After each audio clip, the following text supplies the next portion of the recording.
Welcome to Potato Fire Reviews. Today I have the Heco Celan Revolution 3, which is a speaker that is very grand with an incredible sound. I would see Heco speakers whenever I go to audio advice shows, and they were not really that popular. However, on the website, they have really good reviews. I took a leap of faith and purchased these speakers, and this is my review after owning them for over 6 months. This is the gloss black option, and if you're in the US, it's the only color option currently available.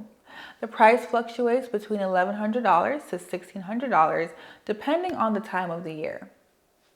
It's a two-way speaker with a 1.5-inch soft dome tweeter and a 6.5-inch woofer that extends as low as 30 Hertz.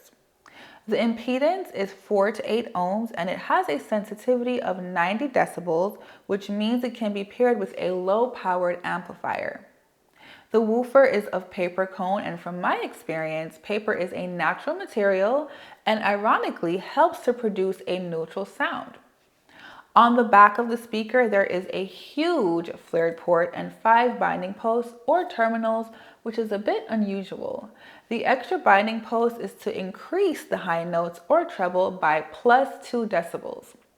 You simply have to move the metal jumper connector to the linear or +2 decibel binding post to achieve your desired sound. The cabinet shape is very unique as it's not a regular cuboid shape. Instead, it's tapered to the rear with rounded side panels. The top is angled upwards from the front, which gives the speaker a unique luxury appearance. Each individual cabinet weighs 23 pounds and quite large.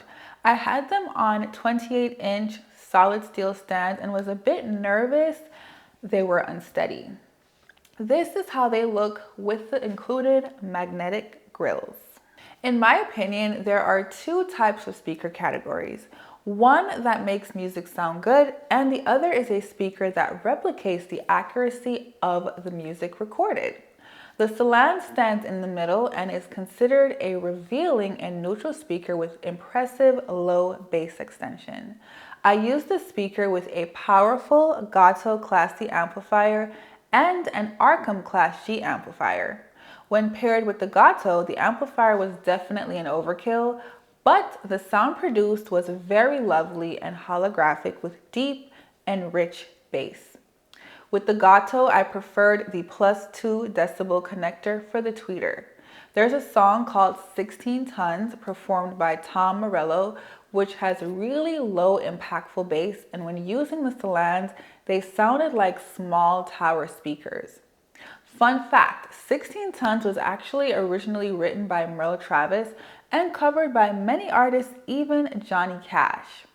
The Arkham is considered a warm, solid-state amplifier and is one of my favorite amplifiers because at low volumes, it plays in Class A mode.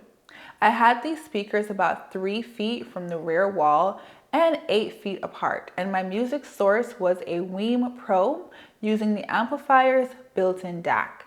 With the Arkham, I didn't use the +2 decibel connector since the Heco sounded a bit bright with this treble option. Mid-range was clear and airy, whether it was male or female vocals. Airy means the ability to hear different notes or sounds clearly as if nothing else was being played. And again, bass was rich, tight, and detailed.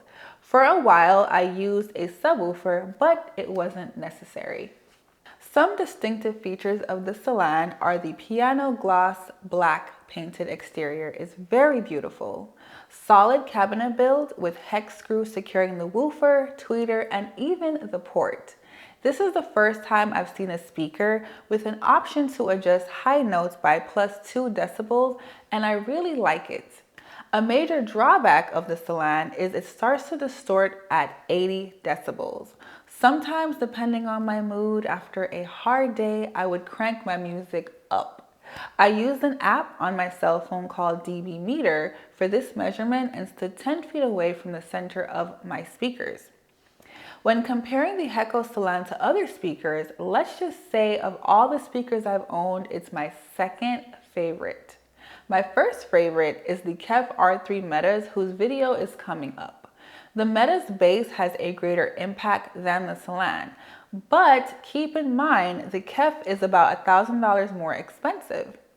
And if you're wondering, I would choose the Celan over the KEF LS50 Metas.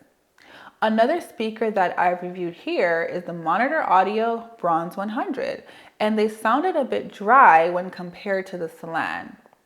I would recommend the speaker for someone who prefers a neutral sound and does not plan on owning a subwoofer. Overall, I highly recommend the Heco Celans as they are very engaging with a refined sound, especially at low volumes. To see more videos like this, consider subscribing, and until next time, cheers!